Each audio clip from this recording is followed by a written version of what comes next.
আসসালামু আলাইকুম। কেমন আছেন সবাই? আশা করি সবাই অনেক ভালো আছেন। আলহামদুলিল্লাহ আমরাও ভালো আছি। আজকে নিয়ে আসলাম নতুন আরেকটা ভিডিও আপনাদের জন্য। আর এই ভিডিওটা খুবই ইনফরমেটিভ একটা ভিডিও। অনেক কিছুই জানতে পারবেন এই ভিডিওটা দেখতে পারলে। প্লেনের ভিতরে নিয়মকানুন, প্লেনের ভিতরে কীরকম কি আসলে অনেক ইনফরমেশন আছে এটা ভিডিওটার ভিতরেই। পুরো ভিডিওটা দেখবেন স্কিপ না করে, তাহলে নেক্সট টাইম যারা ট্রাভেল করেননি, ফার্স্ট টাইম যারা ট্রাভেল করবেন তাদের জন্য খুবই গুরুত্বপূর্ণ একটা ভিডিও। তারা অনেক কিছুই জানতে পারবেন এই ভিডিওটার মাধ্যমে। কি প্লেনের ভিতরে কীরকম কি নিয়মকানুনগুলো থাকে আসলে ওই সবগুলো এই ভিডিওটার ভিতরে আমি তুলে ধরার চেষ্টা করেছি। তো তাই পুরো ভিডিওটা জুড়ে আপনারা থাকেন স্কিপ না করে। আশা করি আপনাদের ভালো লাগবে ইনশাল্লাহ। তো চলেন শুরু করি। এই যে আমরা প্লেনের ভিতরে আছি, আমার বাচ্চারা দেখতে পাচ্ছেন ড্রয়িং করছে। এই বইগুলো, ড্রয়িং বুকসগুলো ওরা প্লেন থেকেই দিয়েছে। আর প্লেন এখন মানে ইঞ্জিন স্টার্ট করছে, টেক অফ করবে, এখন ছাড়বে আর কি প্লেনটা। এটা হচ্ছে আমরা টরন্টো থেকে বাংলাদেশে আসার সময় আর কি আমার এই ভিডিওটা। তো যেহেতু এটা বিমান বাংলাদেশ এয়ারলাইন্স, এটা কিন্তু নতুন 2 বছর হবে এটা চালু করেছে। এটা কোনো ট্রানজিট হয় না, একদম কানাডা থেকে বাংলাদেশে ডাইরেক্ট আসে প্যাসেঞ্জার নিয়ে। তো কোনো ট্রানজিট হবে না। শুধু টার্কিশে ইস্তাম্বুলে ওরা শুধু 1 ঘন্টার জন্য রিফিউজ করে, যেহেতু 18-20 ঘন্টা সময় লাগে আমাদের বাংলাদেশে যাওয়ার যেতে কানাডা থেকে। এত লম্বা সময় প্লেন চালানো যাবে না, তো মাঝখানে একটু রেস্ট নেয় আর কি ওরা। তো প্যাসেঞ্জার আমাদের নামতে হয় না, আমরা ভিতরেই থাকি। তো দেখতে থাকে নিয়মকানুনগুলো। এখানে আমি ভয়েসটা স্কিপ করি নাই, আপনারা এখানেই থাকেন, আমি আসছি আবার আপনাদের সাথে কথা বলবো একটু পরে।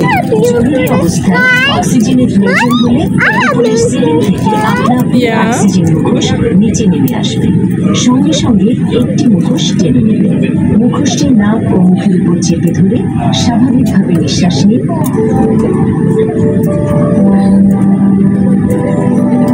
তারপর প্রয়োজনে আপনার পাশের যাত্রীকে মুখোশ পরতে সাহায্য করুন। জরুরি অবস্থায় পানিতে অবতরণের প্রয়োজন হলে লাইফ জ্যাকেট ব্যবহার করতে হবে। আপনার লাইফ জ্যাকেটটি এক্সিকিউটিভ ক্লাসে এবং ইকোনমি ক্লাসে সিটের নিচে রাখা আছে। শিশুদের জন্য লাইফ জ্যাকেট ক্রুগণ প্রয়োজনে বিতরণ করবে, তবে ক্যাবিন ক্রুর নির্দেশ না পাওয়া পর্যন্ত জ্যাকেটটি বের করবেন না। জ্যাকেটটি এইভাবে মাথার উপর দিয়ে পরে এই স্ট্র্যাপ দুটো ভালোভাবে টেনে জ্যাকেটটি বাতাস এই লাল বোতাম নিচের দিকে টানতে হবে।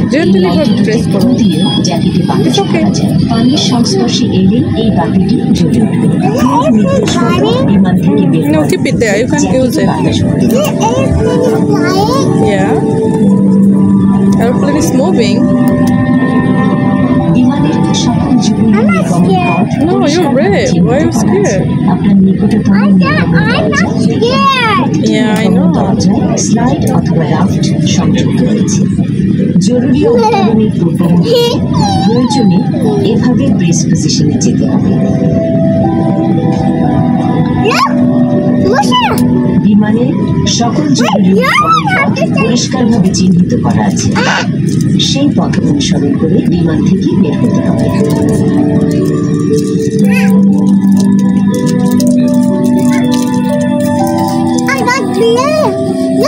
আপনার হাত পা ইত্যাদি মাথার উপরের বিনে রেখে বিনের ঢাকনাটি ভালো করে বন্ধ করে দিন। উড্ডয়ন ও অবতরণের সময় সকল প্রকার ইলেকট্রনিক সামগ্রী বন্ধ রাখুন।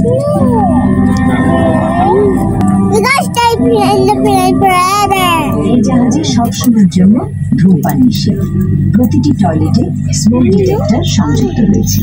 ভদ্রমহিলা ও মহিলাগণ, উড্ডয়নের পূর্বে আপনার সিট বেল্ট বেঁধে নিন।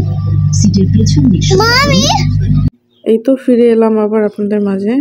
তো এই তো আমাদের প্লেন ছাড়ার পরে খাবার দিয়েছিল, তো ওই খাবারটাই আপনাদের সাথে শেয়ার করছি। খাবার আসলে আমি সব খাবার শেয়ার করি নাই, তো এটা প্রথম খাবার দিয়েছিল আমাদের প্লেন ছাড়ার পরে।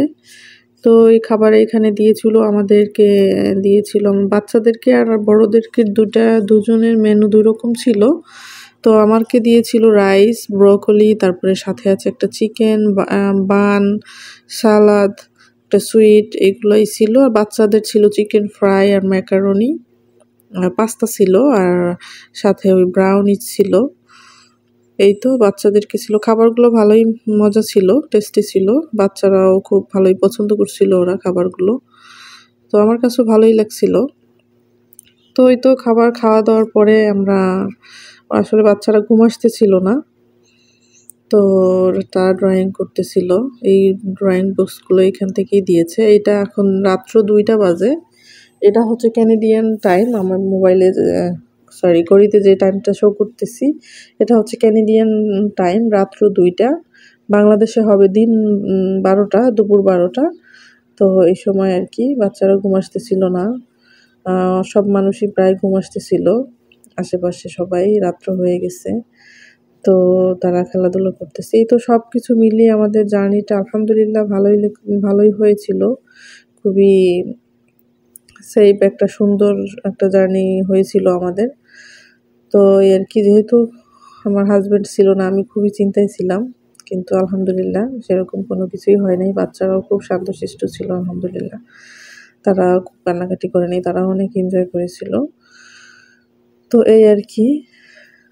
তো আমাদের প্লেন বাংলাদেশে ল্যান্ড করবে হচ্ছে গিয়ে রাত্র 12টা 25-এ। তো দেখি কত সময় লাগে। এটা হচ্ছে পরে সকালবেলা আমাদেরকে ব্রেকফাস্ট দিয়েছিল, রোল দিয়েছিল, র্যাপ। তো তখন বাচ্চারা আসলে ঘুম আসতেছিল, যেহেতু তারা রাত্রে ঘুমায় নাই, সকালবেলা তারা ঘুমাইতেছিল। তো খাবার দিয়ে গেছিল তখন, তো আমি খাইছি, ওরা ঘুম আসতেছিল, এই আর কি। তো ঠিক আছে, ভালো থাকবেন সবাই। দেখা হবে পরবর্তী আবার ভিডিওতে। আমি নিয়ে আসবো নতুন আর কোনো ভিডিও আপনাদের জন্য। আল্লাহ হাফেজ।